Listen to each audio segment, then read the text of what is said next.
The meeting between the Pacific Fleet senior officers from Leningrad with Admiral Emil Spiridonov had gone well.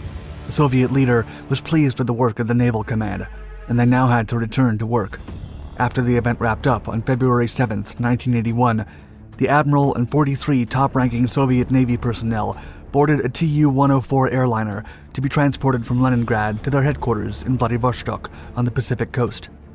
The afternoon was snowy, but the conditions were good enough for takeoff. Lieutenant Colonel Anatoly Inyushin then took the aircraft into the air, but suddenly it pitched abnormally, rolled to the right, nearly inverted, and plummeted to the ground. An immense fireball engulfed the scene. In a matter of seconds, the Soviet Navy had lost no less than 28 high-ranking officials, mainly from the Pacific Fleet. And to the remaining leaders of the crippled service, it seemed obvious what such a tragedy meant. It must have been an enemy attack.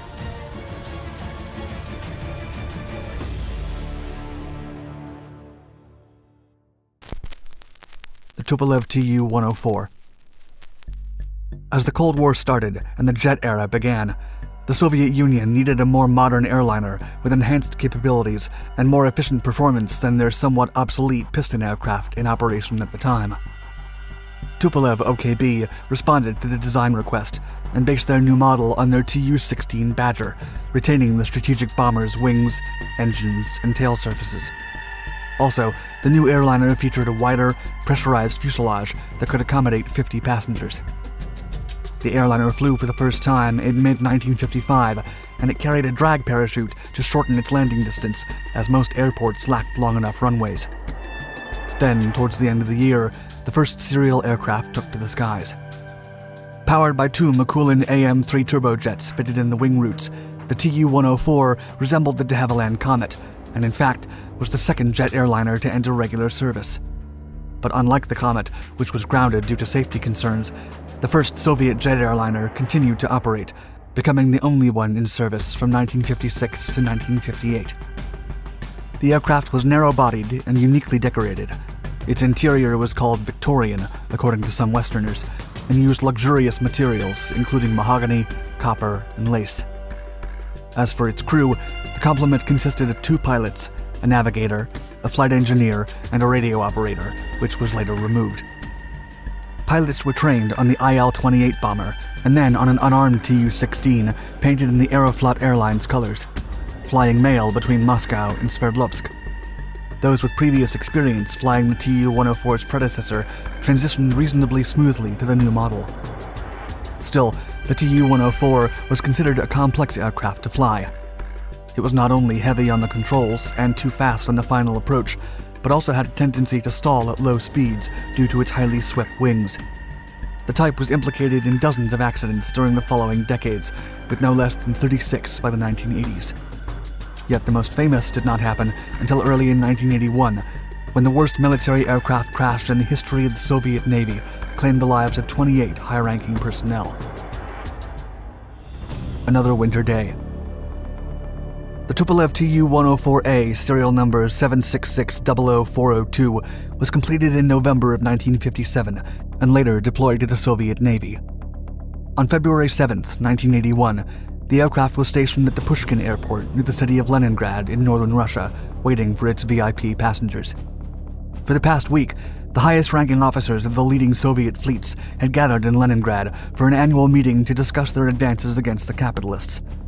During the event, the Navy's Commander-in-Chief, Sergei Gorshkov, personally congratulated the Pacific Fleet for their extraordinary service. The plan was for a large group of top officials to be flown across the continent to the Soviet Union Pacific Fleet headquarters in Vladivostok as soon as the conference ended. The scene was somewhat lively at the Pushkin Military Airport that day, with all the gathered officials excitedly discussing the results and future plans they had just talked about. Still, eyewitnesses did not recall anything odd. The weather was snowy and the runway icy. It was a typical winter day with slight crosswinds. The fully loaded airliner lined up on runway 21 at 6 p.m. and commenced its takeoff run, but right after rotation, its nose pitched abnormally. The aircraft then stalled in midair and banked sharply to the right, a mere 8 seconds past liftoff and 50 meters above the ground. As it continued to roll, the Tu-104 nearly inverted and plummeted to the ground just 20 meters from the departure end of the airstrip. Moments later, the wreck burst into flames, ignited by the 30 tons of jet fuel it carried for the over 9,000-kilometer flight that awaited it. The airport's personnel rushed to the scene immediately, but the heat did not let them get near the site for some time. Only one person was found alive, as he was expelled from the nose, but he eventually succumbed to his injuries on the way to the hospital. 50 passengers lost their lives, 44 of which were Navy servicemen, including 16 top admirals and generals of the Pacific Fleet, leaving the unit virtually beheaded. Only 3 Soviet admirals had been lost during the war by then, and now the Navy had endured over 5 times that amount. The accident could only mean one thing: war. A suspect. One of the accident's casualties was the commander of the Pacific Fleet, Admiral Emil Spiridonov. With their most robust fleet now severely crippled, the remaining leaders of the Soviet military assumed that the tragedy could only be attributed to an enemy's special operation. They firmly believed that the astute opponent neutralized all those Soviet leaders so the fleet could not resist a powerful forthcoming attack. Therefore, all units in the Pacific were put on high alert, but an attack never came. Meanwhile, soldiers at Pushkin were tasked with combing the nearby woods for any top-secret documents or other clues left behind by the attackers, but the authorities eventually realized that the attack couldn't have come from the outside. The accident was thus deemed as internal sabotage. Convinced that the crash was caused by someone who desired to replace the Pacific Fleet commander, the investigation dug out an incriminating detail. All of Spiridonov's officials had perished along with him, except for Vice Admiral Rudolf Golosov, the fleet's chief of staff, and thus the obvious replacement. Despite being on the passenger list, Golosov did not board the aircraft, refusing to get in with the rest of the officers and thus becoming the prime suspect. However, as the investigations continued, it was evident that the officer had nothing to do with the crash. It was later found that prior to the meeting, Golosov had asked Spiridonov if he could visit his daughter. Given the positive outcome of the reunion, the Admiral gave him permission right at the end of the session, which clarified why Golosov was still on the passenger list. Ruling out external or internal sabotage, the Navy was forced to look deeper and find the real cause of the tragedy. Paper rolls. During the war, ordinary consumer goods were scarce in the Soviet Union. People were often forced to travel hundreds of kilometers to find food, as the small villages were devoid of essential grocery items, and the military was no exception.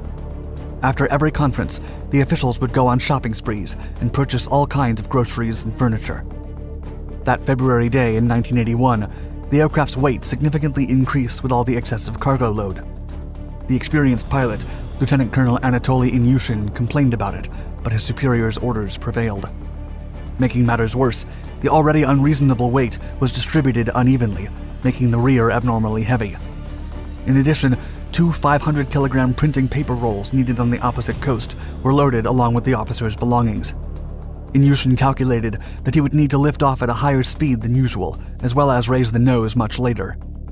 While the official report, which claimed that the aircraft had taken off at speed far lower than needed, was true, it didn't appear to be the pilot's fault.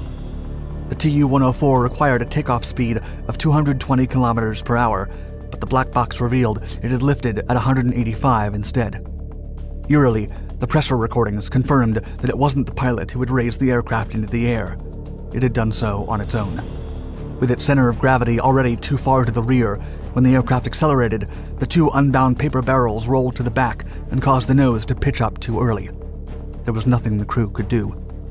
Hence, the aircraft took off at a slower speed than anticipated and an inaccurate attitude, which resulted in the machine stalling. When the Kremlin officials realized the actual cause of the accident, they kept it hidden from the public. Such grave incompetence could tarnish the Soviet Union's image, while the amount of shopping the communist officers did would reveal the regime's hypocrisy to the entire world. Consequently, the investigation files were not made public until after the fall of the Soviet Union, and even the officers' widows received the official notice 2 years later. All remaining Tu-104s in service with the military were grounded after the incident, and a memorial for the deceased was built in Leningrad. Thank you for watching our video. Please like and subscribe to all our Dark Documentaries channels, and let us know your thoughts in the comments section below. Also, click the bell icon to be notified of our newest content, and stay tuned for more historical anecdotes.